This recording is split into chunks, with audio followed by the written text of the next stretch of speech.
Thank you, Mr. Chairman. Good morning, ladies and gentlemen. My topic today is computational model validation of structural components by full-field optical measurements, and I will present this work also on behalf of my co-author, Vasilis Paskialis. I will start with some introductory remarks and the motivation for this work. Then I will briefly refer to an interlaboratory study on methodology for validation of computational solid mechanics simulation.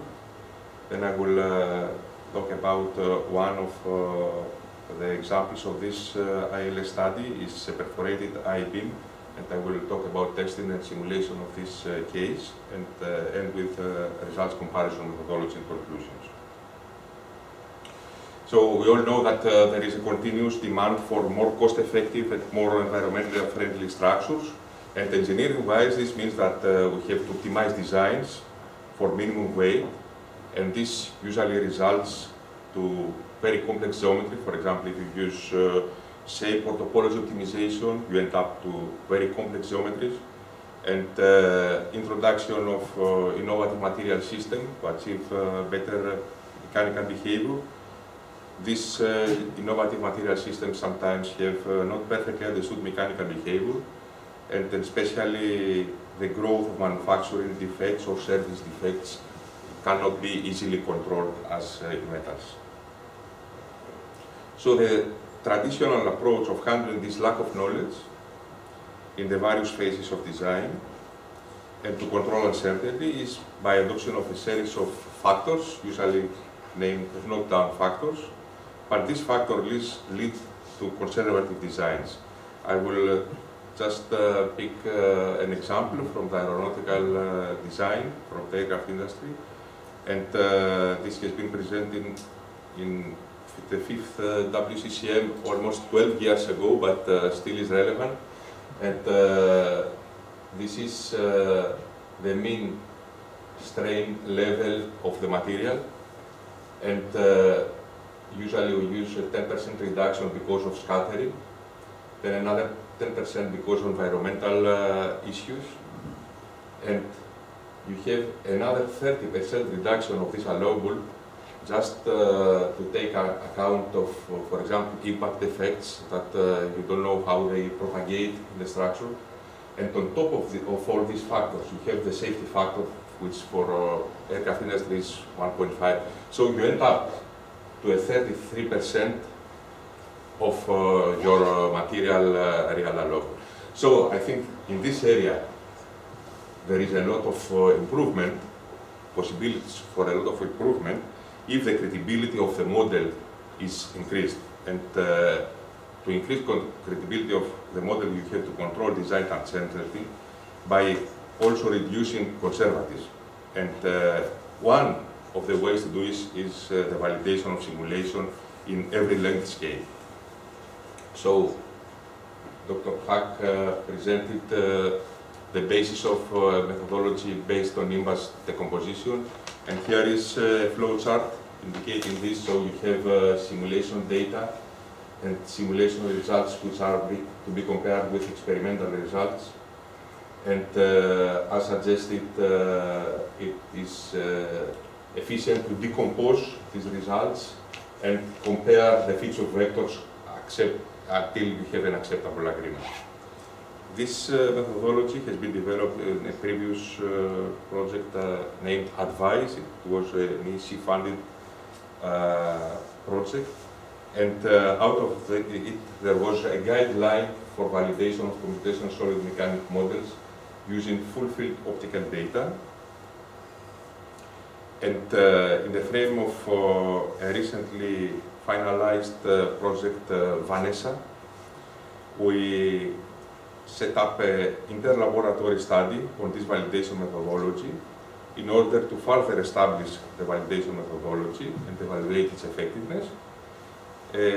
Also to increase awareness about the validation of the methodology in the engineering community by providing a method for validation of computational solid mechanics models, and also to standardize this procedure via a SEN workshop agreement, which is already available. So for this study, we selected 3 demonstrators, 3 industrial relevant demonstrators. The first is the thermomechanical analysis of an antenna reflector. The second is a wedge indenter deforming a rubber block. And the third one is an I-beam which is loaded in 3-point bending conditions. I will focus on this case study, and the other 2 will present it in next presentations. So for all these cases, we have created full-field experimental simulation results so that they will be used for comparisons. As mentioned before, we try to select demonstrators which are industrially relevant. So we used this I-beam because it's used in many civil engineering applications, but also in the aeronautics. Here is an aircraft wing rim, and wing spar is also like that. There are always holes used to reduce the weight of the structure. And at the same time, this problem has simulation challenges similar to that of real structure. For example, it has contact at the area of load introduction, has local buckling and material non-linearities as the load increases. And of course, very important is to account for the stress concentration around the hole. And this is quite important. Just we all know that in isotropic material, we have a concentration factor of about 3. But if we have composites, this can be from 2 for an alkali laminate up to 8 in the 0 degrees laminate, so it's very important to take into account this in our design. As previously suggested, the validation concept proposes to treat full-field simulation and experimental strain or displacement result as images and compare these images. So we have to do some testing equipped with cameras to get the full-field data, and also develop simulation models, which I will describe now. With respect to the experimental testing, we used an MTS testing machine and loaded the I-beam up to 10 kilonewtons. In parallel, we used a stereoscopic DIC system to measure displacement during the loading event, and we acquired images at a frequency of 15 frames per second. Here you can see the I-beam ready to be loaded, and the cameras which capture the displacement and vector strengths. It is very important that the experimental data are acquired using a calibrated instrument with sufficient low calibration uncertainty. And for this reason, we calibrated the DIC system for taking nautical measurements using an appropriate reference material. You see, this material is a beam, cantilever beam, and we follow the procedures for calibration of optical system for strain field measurement, which is also available to be downloaded from this website. And the result of the calibration was that the instrument is calibrated, which is important for using afterwards the data, and the measurement uncertainty was 10 microns for displacement and 30 microns strain for strain measurements. I will show later that this minimum measurement uncertainty is a critical parameter in the validation process. With respect to simulation, we created a finite element model of the I-beam. We used typical cell elements and the ANSYS FE code, and we initially have made a mesh convergence study and increased the mesh around the stress concentration areas, because we expected there we have the most critical area. First results we get maps, for example, of displacement, as you see here in the x direction. This comes from the the finite element model. This comes from the DIC measurements, and they look quite nice, but we need some quantitative comparison. So we have, in this case, because it's not sync point, it's full field, we have massive amount of data.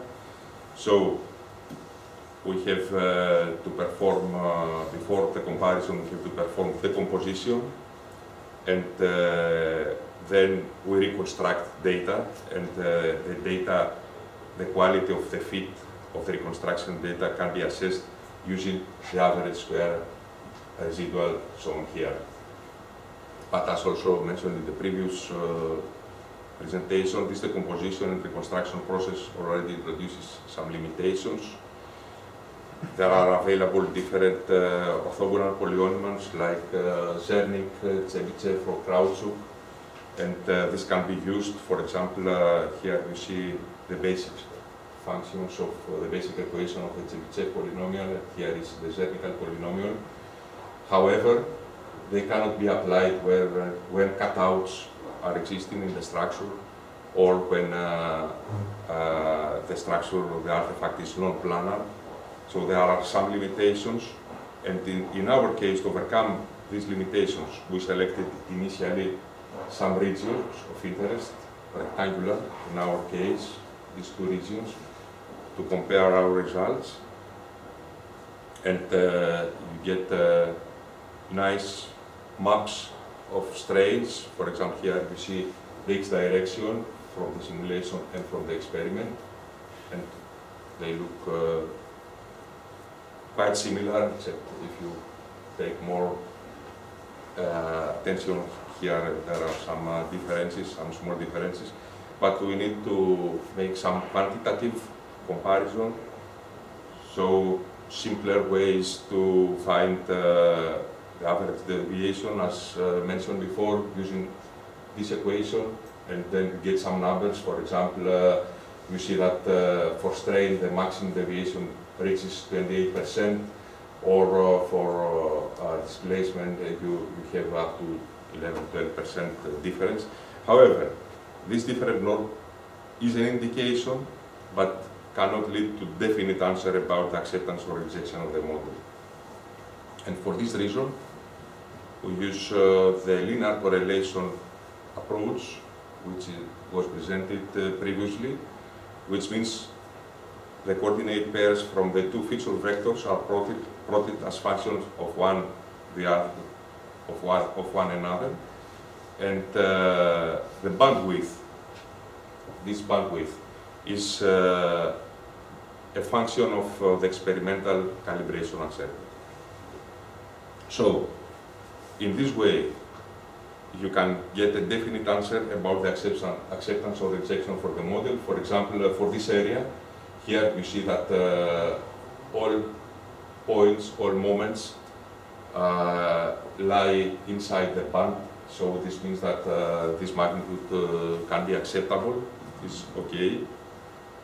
This refers to displacement in the y direction. And here is another plot, similar plot, refers to the axial direction strain, and it's clear that there are points which lie outside from the acceptance region, the acceptance band. So this is not a correlated magnitude. But the important point is that the linear correlation plot can provide definite answer about acceptance or rejection of the model. As mentioned before, there are some limitations. We have focused in the two regions initially, but still there are regions left out. So we can use more advanced decomposition processes like adaptive geometric moment descriptors. However, these are case dependent, so it means that you have to create the polynomials for every case, for every geometry you have to analyze. So here we tried with two other alternative techniques. First, what we call a patchwork technique means that the full field is partitioned to a number of areas. Here we used 7 areas, 3 big areas and 4 smaller ones. But still, even with this process, we have some areas, because the areas should be rectangular, so we have still some areas left out. These dotted red points indicate these areas. And a second way is to use masking method to interpolate values in the holes, and so we get nice rectangular areas, as you see here. So we used the interpolation method, the linear and the natural neighbor, to mask and create one rectangular region of interest which captures the entire field of our I-beam. Linear correlation for this full field comparison. In the left you see the patchwork method. There are no holes, there is only one area, and the different regions of interest are indicated here. And on the right you see the comparison using the masking method. You can observe that both techniques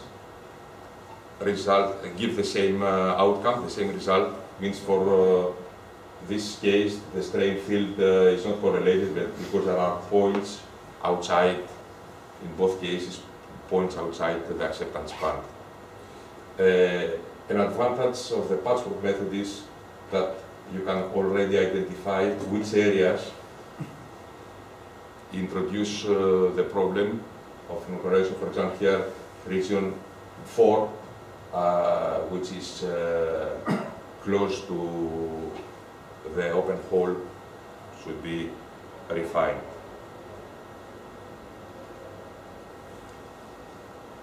So some conclusions, but instead of conclusions, I will mention the main points raised by the interlaboratory study participants. The first point was that normalized orthogonal shape descriptors should be employed in the decomposition process, and that the reconstructed displacement or strain field should fit well to the original data field. Second is that it's very important to use a common basis, means either deformed or undeformed state of both images. Third point is that a perfect area alignment between the experimental and the simulation images is required. Another point is that refers to the application of this methodology, and this is not traditional, it's not the traditional way, and especially for the industry, it needs to change some internal procedures. But the main comment we received is that this approach is a powerful and useful methodology for quantitative acceptance or rejection of computational solid mechanics simulation, which uses full field data rather than just comparing individual point results or profiles. So thank you very much for your attention. I want to acknowledge funding of the European project Vanessa, and you can find all these protocols and workshop agreement and guidelines in www.engineeringvalidation.org. Thank you very much.